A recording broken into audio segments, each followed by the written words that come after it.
Rough sheet को या फिर स्क्रिबल, अब इसको हमने क्या है प्रॉपरली डिवाइड कर दिया। हमने प्रॉपरली अब 4 सेक्शन में डिवाइड कर लिया है, सेक्शन 1, सेक्शन 2, सेक्शन 3 और सेक्शन, मतलब ठीक है कोई ये आपका दिखने नहीं वाला है, आपको ही ये बातें प्रॉपरली समझ एट द एंड ये इसको फिर से दिखने वाले हो तो ठीक है। हेलो एवरीवन, वेलकम है आप सभी का IFS के इस यूट्यूब चैनल के ऊपर। तो I hope you all are doing well and to all the aspirants जो टारगेट करने वाले हैं IIT जाम स्वेट पीजी का 2025 का एग्जाम, तो आप सभी के लिए मैं आज एक बहुत बेहतरीन स्ट्रैटेजी लेकर आई हूँ जो आपने कभी सोची भी नहीं होगी। तो आज हम डिस्कस करने वाले हैं कि रफ शीट या फिर स्क्रिबल पैड क्या होता है। क्या रफ शीट और स्क्रिबल पैड भी एक इंपॉर्टेंट रोल प्ले करते हैं हमारे एग्जाम की स्ट्रैटेजीज के दौरान?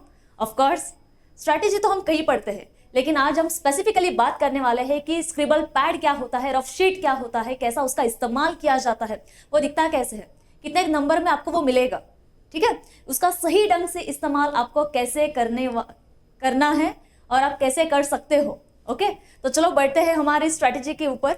सबसे पहली बात देखो, स्क्रिबल पैड दिखता कैसा है। तो एक नॉर्मल से पैड है जहां पर आपको 12 पेजेस मिलते हैं। आगे पीछे से अगर हम बात करें तो ऑफकोर्स आपको 24 पेजेस वहां पर मिल जाएंगे। सो एक लगभग ऐसा डायग्राम आपको जो दिख रहा है ऐसा दिखता है ये। अब हम बात करेंगे कि क्या स्ट्रेटेजी है रफ शीट को या फिर स्क्रिबल पैड को इस्तेमाल करने की। सबसे पहली बात तो ऑफ कोर्स एग्जामिनर आपको कहेंगे कि आपको ये स्क्रिबल पैड के ऊपर क्या करना है, आपका रोल नंबर लिखना है। तो ये साइड में कहां पर आप आपका रोल नंबर क्या है लिख देना है यहाँ पर, ठीक है, ये बात तो इंपॉर्टेंट है। उसके बाद आपको क्या करना है, तो द वेरी इंपॉर्टेंट थिंग, यह है आपकी सबसे महत्वपूर्ण स्ट्रेटेजी आज के सेशन की, ठीक है। अब देखो, स्क्रिबल पैड जनरली या फिर रफ शीट ये आपको बहुत इन्यूमरेबल नंबर में तो नहीं मिलने वाली, ये बात ध्यान में रखना, ठीक है। आपको ये लिमिटेड नंबर में मिलता है। स्क्रिबल पैड अगर मिलेगा तो आपको जनरली एक ही मिलता है वो, ठीक है। उसमें ऑलरेडी आपको 24 पेजेस तो मिलने ही वाले हैं। अब क्या करना है आपको, सबसे पहले तो आपको इस कंप्लीट पेपर को 4 सेक्शन में डिवाइड करना है। ऐसा क्यों? मैंने अभी आपको बोला है कि आपको ये बहुत लिमिटेड नंबर में एक तो मिल रहा है, एक ही आपको कॉपी मिलेगी। एक कॉपी में आपके पास पेजेस तो बहुत सारे हैं, लेकिन आपको कैलकुलेशंस भी बहुत सारे करने होते हैं, बराबर है। तो सबसे पहले तो आपको क्या करना है, इस पूरे पेपर को 4 सेक्शन में प्रॉपरली डिवाइड कर दो। कर दिया इसको डिवाइड?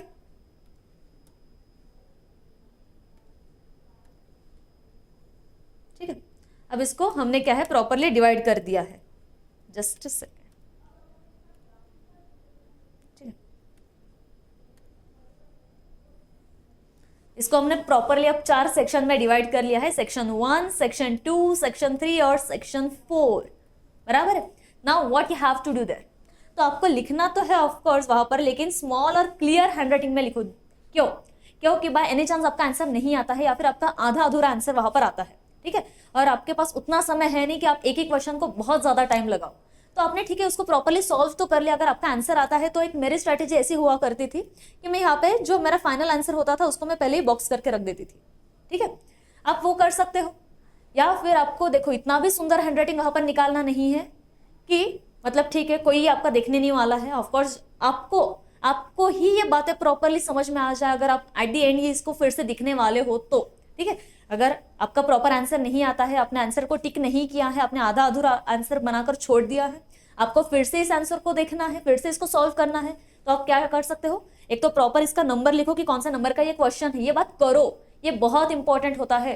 क्योंकि एट द एंड जब हमारे पास समय होता है फिर आपको याद ही नहीं आता कि मैंने कौन से पेज पर क्या लिखा है, मैंने कौन सा MCQ या फिर कौन सा न्यूमेरिकल, कौन सी केमिकल रिएक्शन मैंने कहाँ पर लिख दी थी। तो ये कुछ बेसिक सी स्ट्रेटेजीज होती है जो हमने फॉलो की थी, आप भी ये फॉलो करो, ठीक है। यहाँ पर एक तो प्रॉपरली जो कोई क्वेश्चन नंबर है वो एक तो है ना, वो प्रॉपर वैसे लिखो। अगर फाइनल आंसर आ जाता है तो उसको बॉक्स कर दो, नहीं आता है तो उसको फिर से कुछ ऐसे बातें करो कि हाईलाइट करो, ओके। तो ये स्ट्रेटेजी आप कर सकते हो, स्मॉल और क्लियर हैंडराइटिंग में लिखो, बहुत बड़ी बड़ी एक पेज में एक माए ऐसा आप करो मत, ठीक है, या फिर ये दोनों इंटरमिक्स हो जाए, ये बातें भी अवॉइड करो थोड़ी, ओके। सो स्मॉल हैंडराइटिंग में प्रॉपर वे से आपको समझे ऐसी ही बात है ना, ऐसी ही हैंडराइटिंग वहां पर निकालो।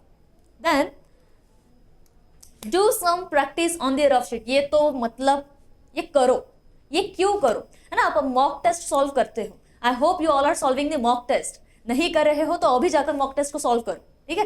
टेस्ट सीरीज, मॉक टेस्ट दोनों को सॉल्व करो, बहुत लिमिटेड समय बचा है, ठीक है।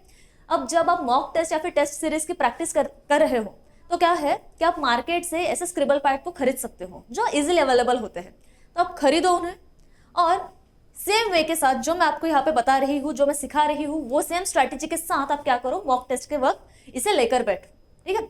इससे क्या होगा कि आप क्या करोगे, पेपर के टाइम पे और कंफ्यूज नहीं होगे, आप बेसिकली थोड़ा रिलैक्स रहोगे at that time, nervous feel नहीं करोगे। ओके, सो ये थी कुछ स्ट्रेटेजीज आपके लिए and I hope and I am very sure कि ये आपको जरूर हेल्प करेगी, ठीक है।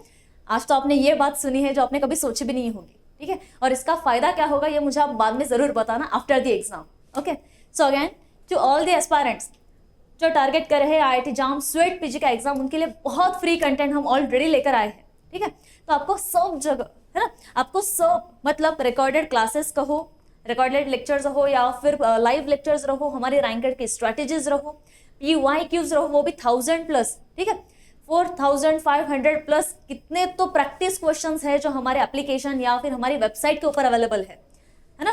पेपर एनालिसिस भी होते हैं, हम जो लेक्चर्स लेते हैं उनके हैंडआउट्स भी वहां पर अवेलेबल होते हैं PDF फॉर्म के अंदर, कट ऑफ्स आपको वहां पे देखने मिलेगा और कई सारी चीजें, ठीक है। आपको क्या करना है, तो आपको रजिस्टर करना है, एनरोल करना है हमारी एप्लीकेशन के ऊपर जो आपको प्ले स्टोर पे मिलता है, that is a free application, ठीक है। ये पूरा फ्री कंटेंट है आपके लिए, देखो free complete free content to all of you, ठीक है। आपको सिर्फ और सिर्फ इसका फायदा उठाना है, ठीक है। This is our QR code जहां से आप हमारा एप्लीकेशन डाउनलोड कर सकते हो या फिर आप हमारी वेबसाइट भी विजिट कर सकते हो, दैट इज www.ifsonline.com, ठीक है। उसी के साथ साथ very happy learning you all the very best. Thank you so much.